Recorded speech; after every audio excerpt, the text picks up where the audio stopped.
मेरे मोहल्ले में चोर आ गया। चोर को सब मोहल्ले वालों ने इधर उधर दौड़ा यार, दैत दनादन दैत दनादन। मैंने भी जोश जोश में 2-4 हाथ मार दिए। अपने यहाँ कहीं लड़ाई चल रही हो, कोई ऐसा लड़ाई झगड़े का कार्यक्रम चल रहा हो, मारपीट का कार्यक्रम चल रहा हो, तो रास्ते चलते आदमी मोटरसाइकिल रोक के 2 बॉक्सिंग वो भी जमा किया था। मेरे से भी हो गया और मैंने कहा बिठाओ इसको अपने घर के बाहर बिठाओ। अपने घर के बाहर बिठाया। रात में अब 9 बजे से 11 बजे तक पुलिस को फोन लगाया। 11:30 बज गई, पुलिस नहीं आई। मोहल्ले वाले एक एक करके सब घर चले गए। लास्ट में चोर और मैं दोनों ही रह गए। लेकिन मैंने हिम्मत जुटाई और हिम्मत जुटाकर पूरे कॉन्फिडेंस के साथ चोर को कहा, घर जाना। उसने कहा अच्छा पुलिस को बुलाना। मैंने मन ही मन हनुमान जी को याद किया, जेब में से एक 200 का नोट निकाल के चोर को दिया। मैंने कहा मेरी तरफ से बच्चों की मिठाई ले जाना। हिंदुस्तान का आदमी घेर बदलने में, फिर मालवा का आदमी तो माहिर है, घेर बदलने में माहिर है। आदमी सुबह सुबह हाथ धोते हुए विचार करता है, दर्द से कराते हुए। जब सुबह सुबह हाथ धोते हुए दर्द से कराते हुए विचार करता है, आज से सारे मिर्च मसाले बंद।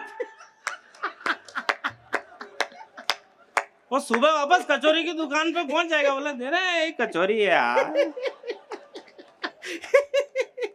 क्या करे? हाँ, एक चपड़ासी ने कलेक्टर को MLM कंपनी में जोड़ दिया, हाथा जोड़ी करके। बोला साहब थोड़ा गरीब आदमी हूँ, नेटवर्किंग मार्केटिंग में जोड़ दिया। बोला आपकी एक लाइन तो मैं खुद चलाऊंगा ना साहब।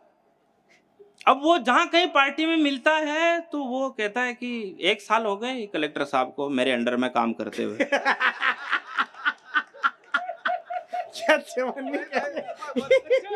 बहुत प्रोग्रेस कर रहे हैं। बहुत गंभीर बात कहने जा रहा हूं। हमारे जीवन में 80% मशीनीकरण हो गया है। हमारे पूर्वज सारे काम अपने हाथों से करते थे भाई साहब, इसलिए स्वस्थ रहते थे। आज हमारे जीवन में 80% मशीनीकरण हो गया है। आने वाले समय में 100% मशीनीकरण हो जाएगा, यानी कि सारे के सारे काम मशीनों से होंगे।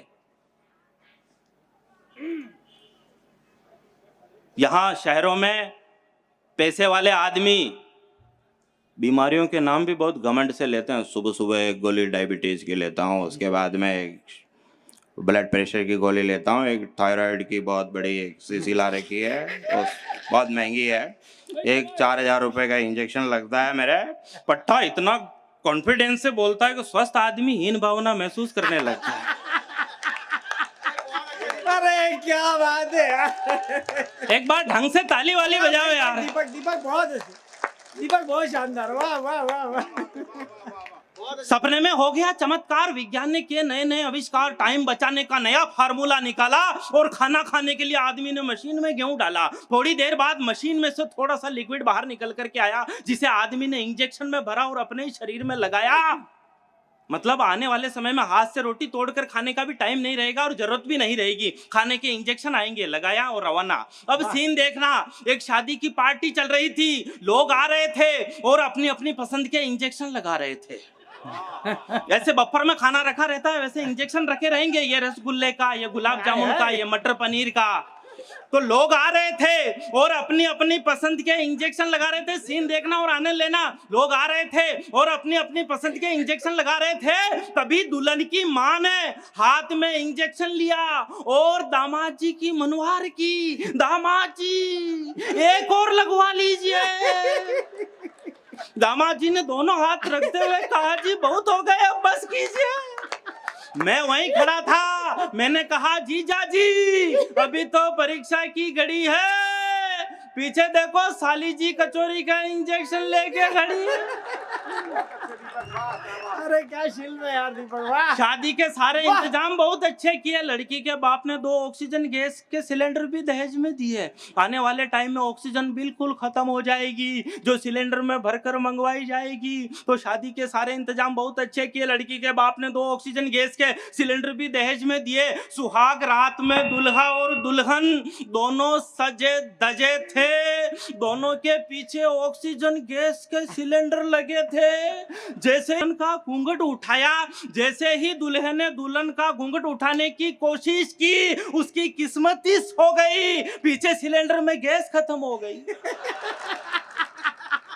कहा प्रिय तुम चिंता मत करो, मैं अभी वापस आता हूँ और अपने बूढ़े दादाजी का सिलेंडर उठा के लाता हूँ। एक सिलेंडर से उनकी तो रात कट गई। सुबह होते होते दादाजी की फाइल निपट गई।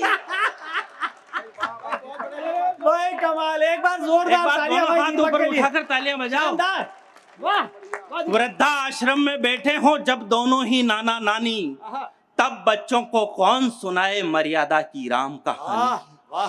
कुछ परंपराएं अच्छी थी, मौसम सिंदूरी था, हमने वो सब मिटा दिया जो बहुत जरूरी था। तब कहता हूँ काश हम रूढ़िवादी होते, तब कहता हूँ काश हम रूढ़िवादी होते। बच्चे नहीं बिगड़ते घर घर में जो दादा दादी होते।